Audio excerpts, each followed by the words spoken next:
Israel ಮತ್ತು Iran ನಡುವೆ ಸಂಘರ್ಷ ತೀವ್ರವಾಗ್ತಾ ಇದೆ. ಈ ನಡುವೆ ಇರಾನ್ನಲ್ಲಿ ವಿದ್ಯಾಭ್ಯಾಸ, ಉದ್ಯೋಗ ಅಂತ ಬೇರೆ ಬೇರೆ ಕಾರಣಗಳಿಗೆ ಹೋಗಿದ್ದಂತಹ ಕನ್ನಡಿಗರು ಸಂಕಷ್ಟಕ್ಕೀಡಾಗಿದ್ರು. ಈಗ 110 ಭಾರತೀಯರನ್ನ ರಕ್ಷಣೆ ಮಾಡಲಾಗಿದೆ.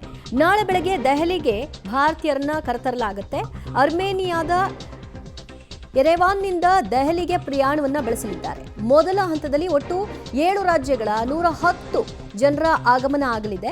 ಬಿಹಾರ, ಜಮ್ಮು ಮತ್ತು ಕಾಶ್ಮೀರ, ಮಹಾರಾಷ್ಟ್ರ, ದೆಹಲಿ, ರಾಜಸ್ಥಾನ, ಉತ್ತರ ಪ್ರದೇಶ, ಪಶ್ಚಿಮ ಬಂಗಾಳದ ಜನರನ್ನ ಕರೆತರುವಂತಹ ಕೆಲಸವನ್ನ ಮಾಡಲಾಗಿದೆ. ಮಧ್ಯರಾತ್ರಿ 2 ಗಂಟೆಗೆ ದೆಹಲಿಯನ್ನ ತಲುಪುವಂತಹ ನಿರೀಕ್ಷೆಯನ್ನು ಹೊಂದಲಾಗಿದೆ.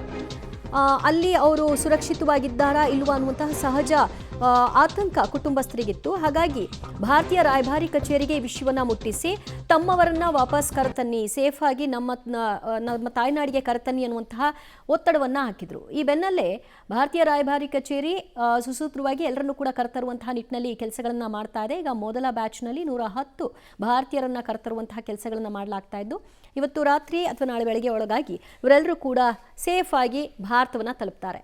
ಹಂತ ಹಂತವಾಗಿ ಭಾರತೀಯರನ್ನ ಕರೆತರುವಂತಹ ನಿಟ್ಟಿನಲ್ಲಿ ಕೆಲಸವನ್ನು ಕೂಡ ಮಾಡಲಾಗ್ತಾ ಇದೆ. ಅರ್ಮೇನಿಯಾದಿಂದ ಏರ್ ಲಿಫ್ಟ್ ಮಾಡಲಾಯಿತು. ಅವರೆಲ್ಲರೂ ಕೂಡ ಈಗ ದೆಹಲಿಗೆ ಪ್ರಯಾಣ ಬೆಳೆಸುವಂತಹ ನಿಟ್ಟಿನಲ್ಲಿ ತಯಾರಾಗಿದ್ದಾರೆ. ಇನ್ನೂ ಕೂಡ ಬಹಳಷ್ಟು ಮಂದಿ ಇದ್ದಾರೆ. ಸುಮಾರು 10,000 ಮಂದಿ ಇದ್ದಾರೆ ಅನ್ನುವಂತಹ ಮಾಹಿತಿ ಇದೆ. ಅವರೆಲ್ಲರನ್ನೂ ಕೂಡ ಕರೆತರಲಾಗುತ್ತಾ ಅಥವಾ ಅವರು ಅಲ್ಲಿಯೇ ಇರ್ತೀವಿ, ನಮಗೆ ಅಲ್ಲಿಯೇ ಸುರಕ್ಷಿತ ಸ್ಥಳಗಳಲ್ಲಿ ಇರಲಿಕ್ಕೆ ಅವಕಾಶ ಮಾಡಿಕೊಡಿ ಅನ್ನುವಂತಹ ಮನವಿಯನ್ನೇನಾದರೂ ಇಟ್ಟಿದ್ದಾರಾ? ಅದರ ಆಧಾರದ ಮೇಲೆ ಈ ಏರ್ಲಿಫ್ಟ್ ಕಾರ್ಯಾಚರಣೆಯನ್ನು ಮಾಡಲಾಗುತ್ತೆ. ಸದ್ಯ ಇಸ್ರೇಲ್ ಮತ್ತು ಇರಾನ್ ನಡುವೆ ಪ್ರಕ್ಷುಬ್ಧ ವಾತಾವರಣ. ಮೇಲಿಂದ ಮೇಲೆ ದಾಳಿಗಳನ್ನು ಹೊತ್ತು ಗೊತ್ತಿಲ್ಲದಂತೆ ನಡೆಸ್ತಾನೆ ಇದ್ದಾರೆ. ಡ್ರೋನ್, ಮಿಸೈಲ್ ದಾಳಿಗಳನ್ನು ನಡೆಸ್ತಾ ಇದ್ದಾರೆ. ಎರಡೂ ಕಡೆಗಳಲ್ಲೂ ಸಾಕಷ್ಟು ಹಾನಿಯಾಗಿದೆ.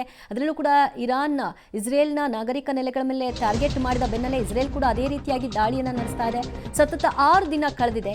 ಏರ್ ಟು ಏರ್ ಫೈಟ್ ಅನ್ನ ನಡೆಸ್ತಾ ಇದ್ದಾರೆ. ಆ ಸಂಘರ್ಷ ನಿಲ್ತಾ ಇಲ್ಲ. ಘೋರ ಹಂತಕ್ಕೆ ಇಸ್ರೇಲ್ ಮತ್ತು ಇರಾನ್ ನಡುವಿನ ಕಾಳಗ ಮಾರ್ಪಟ್ಟಿದೆ. ಇಸ್ರೇಲ್ನಿಂದ ಸುರಕ್ಷಿತ ಸ್ಥಳಾಂತರಗೊಂಡ ಕನ್ನಡಿಗರ ತಂಡ, ಇಸ್ರೇಲ್ನಿಂದ ಅವ್ರನ್ನ ಸೇಫ್ ಆಗಿ ಸ್ಥಳಾಂತರ ಮಾಡಲಾಗಿದೆ. ಇಸ್ರೇಲ್ಗೆ ತೆರಳಿದ್ದ 18 ಕನ್ನಡಿಗರ ತಂಡ ಸುರಕ್ಷಿತವಾಗಿದೆ. ಇಸ್ರೇಲ್ನಿಂದ ಸುರಕ್ಷಿತವಾಗಿ ಕನ್ನಡಿಗರನ್ನ ಕರೆತರುವಂತಹ ಕೆಲಸವನ್ನು ಕೂಡ ಮಾಡಲಾಗ್ತಾ ಇದೆ. ಇರಾನ್ ಇರಬಹುದು, ಇಸ್ರೇಲ್ ಇರಬಹುದು, ಅಲ್ಲಿ ಎರಡೂ ಕಡೆಗಳಲ್ಲೂ ಕೂಡ ಕನ್ನಡಿಗರು, ಭಾರತೀಯರು ನೆಲೆಸಿದ್ದಾರೆ. ಅವರುಗಳನ್ನು ವಾಪಸ್ ತರುವಂತಹ ನಿಟ್ಟಿನಲ್ಲಿ ಕೆಲಸಗಳಾಗ್ತಾ ಇದೆ. ನಾಳೆ ಬೆಂಗಳೂರಿಗೆ ಕನ್ನಡಿಗರು ಮರಳಲಿದ್ದಾರೆ.